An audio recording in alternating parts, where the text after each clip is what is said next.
Un petit garçon sale, vêtu de haillons, se tient dans la plus luxueuse demeure de Lagos.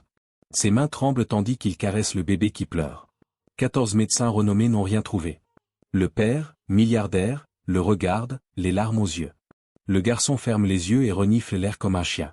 Puis il se dirige vers un coin de la pièce et déplace un grand coffre à jouets. Là, dit-il en pointant le mur. Ce truc noir est en train de tuer ton bébé. Un murmure d'effroi parcourt l'assemblée. Qu'a donc découvert ce petit garçon sans abri que 14 médecins n'ont pas vu? Avant de poursuivre cette histoire incroyable, abonnez-vous dès maintenant. Aimez cette vidéo et dites-nous en commentaire d'où vous la regardez et quelle heure il est chez vous. Voyons maintenant la suite. Monsieur David Thompson possède tout à Lagos, de grands hôtels, de nombreuses boutiques, des immeubles vertigineux. Ses voitures valent des millions de naira.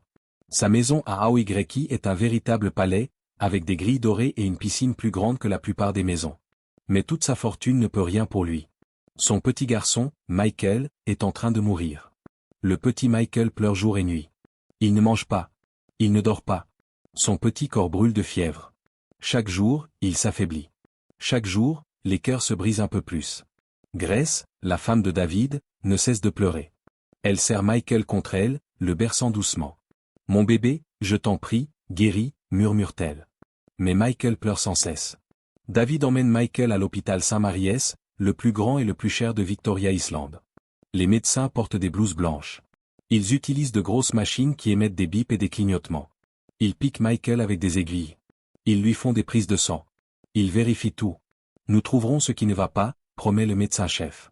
Mais au bout d'une semaine, le médecin secoue la tête. Je suis désolé, monsieur Thompson. Nous ne trouvons pas le problème.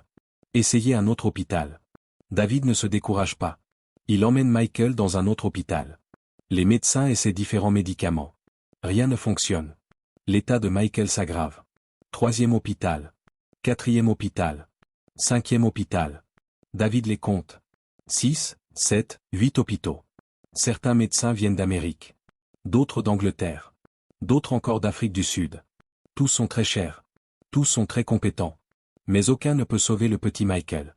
Au 14e médecin, David a dépensé 50 millions de naira. Avec cette somme, on pourrait acheter 10 maisons. Mais David s'en moque. Il ne pense pas à l'argent. Il ne se soucie que de son fils. Je dépenserai tout ce que j'ai, dit David à Grace. Tout, juste pour que notre bébé vive. Grace cesse de s'alimenter. Elle ne ressent plus rien. Elle reste assise au chevet de Michael jour et nuit. Ses yeux sont rouges d'avoir pleuré. Son corps est amaigri. Les employés de la maison murmurent d'inquiétude. Ils n'ont jamais vu leur patronne dans un tel état. David se rend à son bureau, mais il est incapable de travailler. Il s'assoit à son grand bureau et se prend la tête entre les mains. Ses employés l'entendent pleurer. L'homme le plus riche de Lagos pleure comme un enfant. De quelle maladie s'agit-il? David prie. Pourquoi personne ne peut-il aider mon fils? Michael est maintenant si faible qu'il a du mal à ouvrir les yeux. Sa petite poitrine se soulève et s'abaisse, mais très lentement. Les infirmières que David a engagées secouent tristement la tête. Elles pensent que Michael va bientôt mourir. Un après-midi de forte chaleur, David quitte un autre hôpital. Un autre échec. Un autre médecin impuissant. Il est épuisé, si triste. Son chauffeur, Ibrahim, conduit la grosse voiture à travers les embouteillages de Lagos. Il s'arrête au feu rouge sur le pont d'Écho. David regarde par la fenêtre sans vraiment rien voir. Puis quelque chose attire son attention. Sous le pont, un petit garçon est assis par terre. Ses vêtements sont déchirés et troués de partout. Il n'a pas de chaussures à ses pieds sales. Ses cheveux sont rêches et ébouriffés. Un enfant des rues. Mais ce garçon ne mendie pas. Il ne dort pas. Il fait quelque chose d'étrange. Il mélange des feuilles vertes et des racines brunes dans un petit bol. Une vieille femme est assise près de lui. Elle a une grosse plaie au bras, rouge et visiblement douloureuse. Elle pleure doucement. David observe le garçon appliquer délicatement son mélange vers sur la plaie. Il lui parle doucement, comme un vrai médecin. Au bout de quelques minutes, un miracle se produit. La femme cesse de pleurer. Elle sourit. De sa main valide, elle caresse la tête du garçon pour le remercier. « Arrête la voiture », dit soudain David à Ibrahim. « Monsieur ?» Ibrahim est perplexe. « Ici, sur le pont ?»« Oui. Arrête-toi tout de suite. » Ibrahim gare la voiture. David descend. Les passants s'arrêtent et le dévisagent. Pourquoi cet homme riche, vêtu de vêtements de marque, sort-il de sa grosse voiture sur ce pont? David s'approche du garçon. Il remarque qu'il est très maigre, peut-être 10 ans, mais ses yeux sont vifs et intelligents. « Bonjour, petit garçon, dit David. Que fais-tu? Le garçon lève les yeux. Il n'est pas effrayé par l'homme riche. Bonjour, monsieur. Jette cette dame. Elle souffre, alors je lui ai préparé un remède. Un remède à base de feuilles. David s'agenouille pour mieux voir. Où avez-vous appris cela? Le garçon esquisse un sourire timide. Ma grand-mère me l'a appris, monsieur, avant de mourir. C'était une grande guérisseuse de notre village. Elle connaissait toutes les plantes. Lesquelles soulagent la douleur? Lesquelles font baisser la fièvre? Lesquelles soignent les plaies? Elle m'enseignait chaque jour. Je me souviens de tout. Comment t'appelles-tu? Peter. Et où sont tes parents, Peter? Le sourire disparaît du visage de Peter. Ma maman est morte à ma naissance, monsieur. Mon papa est mort il y a 3 ans. Ma grand-mère m'a alors emmené à Lagos pour trouver du travail, mais elle est tombée malade et elle est morte, elle aussi. Je n'avais nulle part où aller, alors je suis resté dans la rue. Mais je me souviens encore de tout ce que grand-mère m'a appris sur la guérison. David regarde la vieille femme. Sa plaie semble déjà aller mieux. La rougeur a diminué. Elle ne pleure plus. Quelque chose, au fond du cœur de David, lui parle. Peut-être est-ce Dieu. Peut-être est-ce simplement un espoir désespéré. Mais David prend une décision. Peter, j'ai un petit garçon. Il est très malade. Très, très malade. 14 médecins, les meilleurs médecins du Nigeria, certains venus de l'étranger, essaient tous de l'aider, mais en vain. Il est en train de mourir. La voix de David se brise. Peux-tu essayer de l'aider? Peter reste silencieux un instant. Il observe les vêtements de marque de David, ses chaussures vernies, sa grosse voiture. Puis il regarde ses mains sales et sa chemise déchirée. Monsieur, je ne suis qu'un enfant des rues. Ces médecins savent beaucoup de choses que j'ignore. Mais toi, tu sais des choses qu'ils ignorent, dit David. Je t'en prie, essaie. Qu'est-ce que j'ai à perdre? Peter hoche lentement la tête. D'accord, monsieur. Je vais essayer. Mais je dois d'abord voir le bébé. Lorsque David amène Peter dans son manoir, Grace manque de s'évanouir sous le choc. David, qu'est-ce que c'est que ça? Pourquoi amènes-tu un enfant des rues chez nous? Elle regarde les vêtements sales. Et les pieds nus de Peter, les yeux écarquillés. Grace, je t'en prie. David lui prend les mains. Nous avons tout essayé. 14 médecins. Essayons ceci. Et si Dieu avait envoyé ce garçon pour nous aider? Grace regarde le visage désespéré de son mari. Puis elle regarde la chambre de Michael, où leur bébé gît, mourant. Elle ferme les yeux et hoche la tête. D'accord. Laissons-le essayer. Les employés de maison lavent Peter. Ils lui donnent un bain, son premier vrai bain depuis des mois. Ils lui donnent à manger, du riz jollof chaud et du poulet. Peter mange comme s'il n'avait pas mangé depuis des jours, car c'est le cas. On lui donne des vêtements neufs, une chemise propre et un pantalon à sa taille. Puis Peter va dans la chambre de Michael.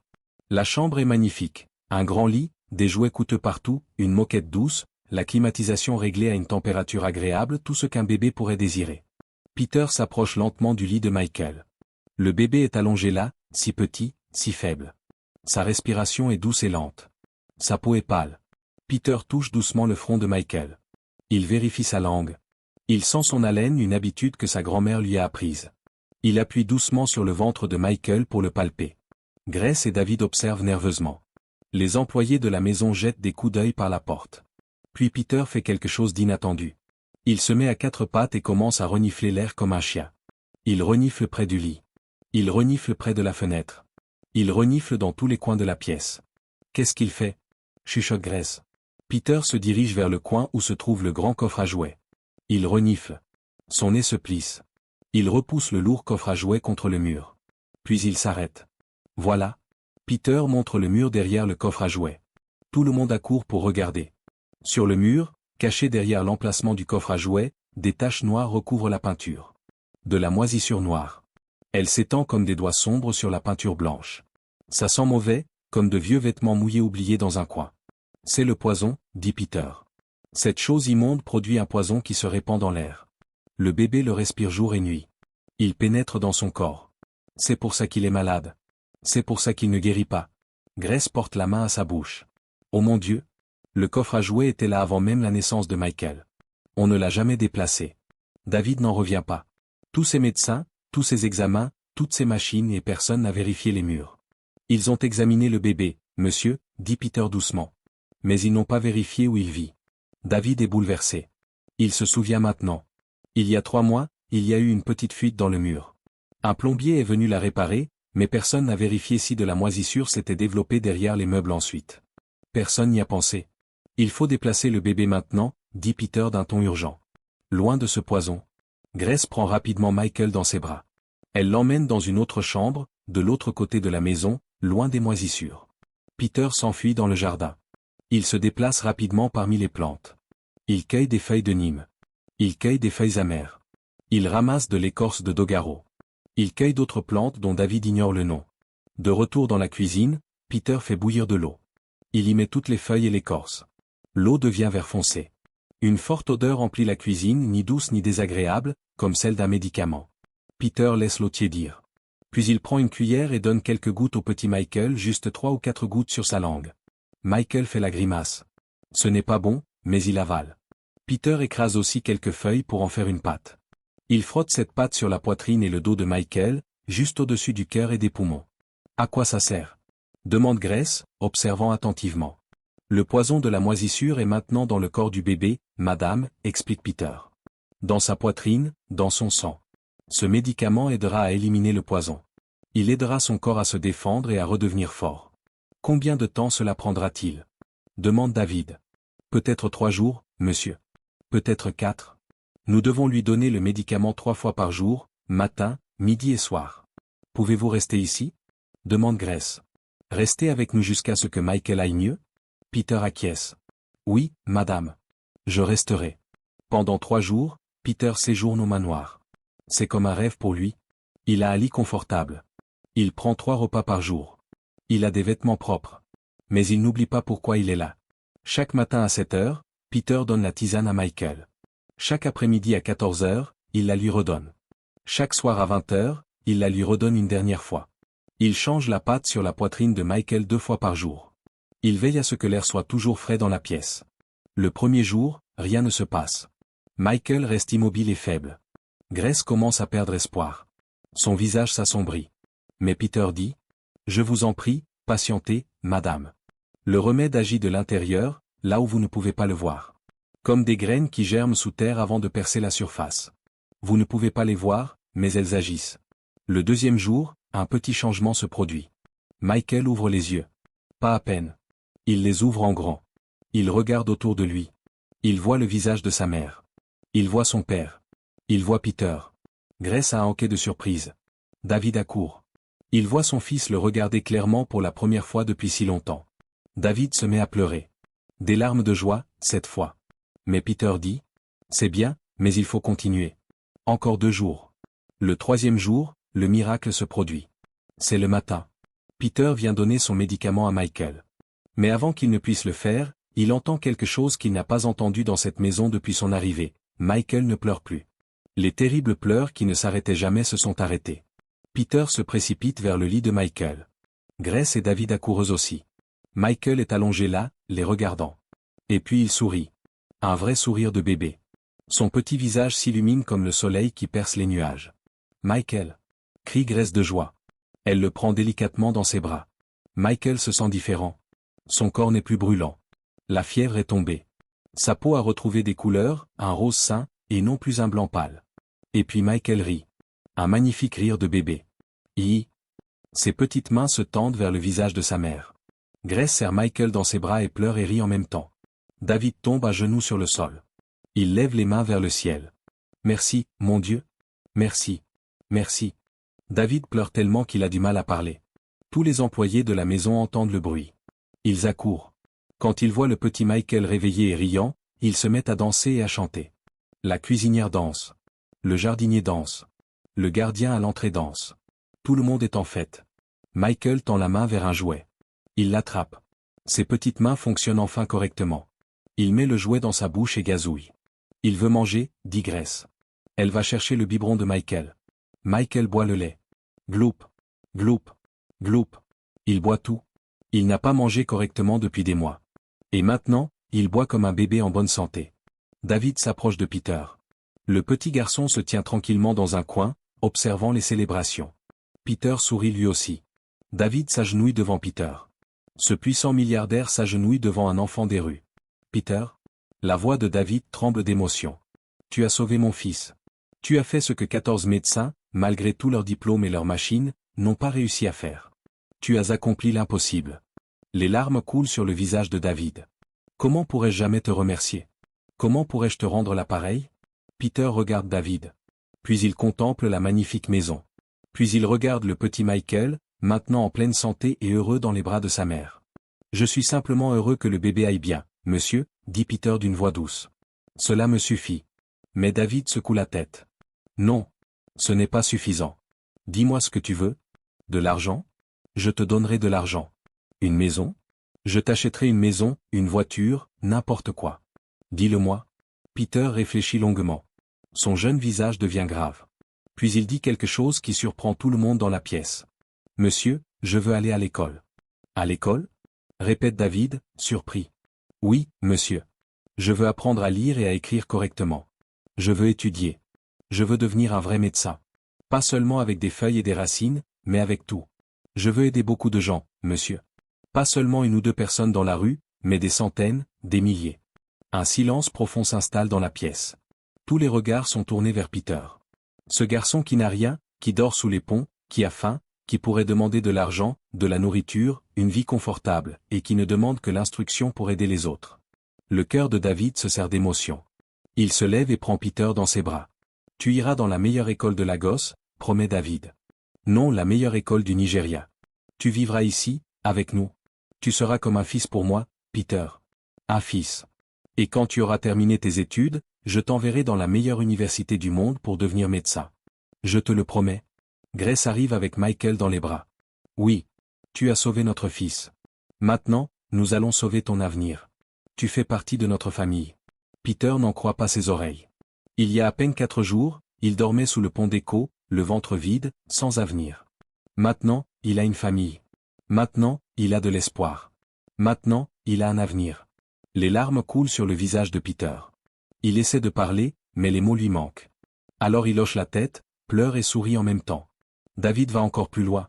Il confie la préparation à base de plantes de Peter à des scientifiques de l'université de Lagos pour qu'ils l'étudient. Il découvre que Peter avait raison. La combinaison spéciale de feuilles qu'il utilisait permettait réellement d'éliminer les toxines de moisissure du corps. Il la transforme en un médicament utilisable dans les hôpitaux. Désormais, de nombreuses personnes malades à cause des moisissures peuvent être guéries. David retourne également à Echo Bridge. Il retrouve la vieille femme que Peter aidait. Il lui offre une petite maison et de l'argent pour se nourrir. Chaque mois, la femme pleure et remercie Dieu d'avoir envoyé David. David engage aussi Peter pour enseigner aux autres les vertus des plantes médicinales. Peter devient célèbre. Les journaux publient des articles sur « le garçon des rues qui a sauvé le bébé du milliardaire ». Mais Peter reste humble. Il n'oublie jamais d'où il vient. 3 mois plus tard, Michael est en pleine santé. Il rampe dans la maison. Il rit. Il joue avec ses jouets. Il mange toute sa nourriture. On ne devinerait jamais qu'il a été si malade. Peter porte maintenant un uniforme scolaire. Il transporte des livres. Chaque matin, le chauffeur de David l'emmène dans la meilleure école privée d'Echo. Peter travaille dur. Il est premier de sa classe. Le soir, Peter rentre au manoir, sa nouvelle maison. Grace veille à ce qu'il mange bien. Michael, maintenant fort et en bonne santé, joue avec Peter comme avec un grand frère. David les regarde jouer ensemble et sourit. Il a appris une leçon importante. La sagesse ne se trouve pas uniquement dans les lieux huppés. Parfois, le plus grand savoir réside chez la personne la plus humble. Parfois, Dieu cache la réponse là où l'on ne pense jamais à chercher. Tous ces médecins avec leurs diplômes, leurs machines et leurs factures exorbitantes n'y pouvaient rien. Mais un petit garçon sans abri, au grand cœur et guidé par la sagesse de sa grand-mère, a accompli l'impossible. C'est ainsi qu'un enfant des rues est devenu un fils. Comment la sagesse ancestrale a sauvé la médecine moderne. Et comment l'homme le plus riche de Lagos a compris que les plus grands trésors de la vie ne s'achètent pas, ils se découvrent avec un cœur ouvert. Quelle histoire extraordinaire. Si vous avez aimé cette histoire, abonnez-vous à notre chaîne dès maintenant. Cliquez sur « J'aime » et, dans les commentaires, dites-nous quelles leçons vous avez tirées de l'histoire de Peter. Activez les notifications pour ne manquer aucune de nos histoires. Partagez cette vidéo avec vos amis et votre famille.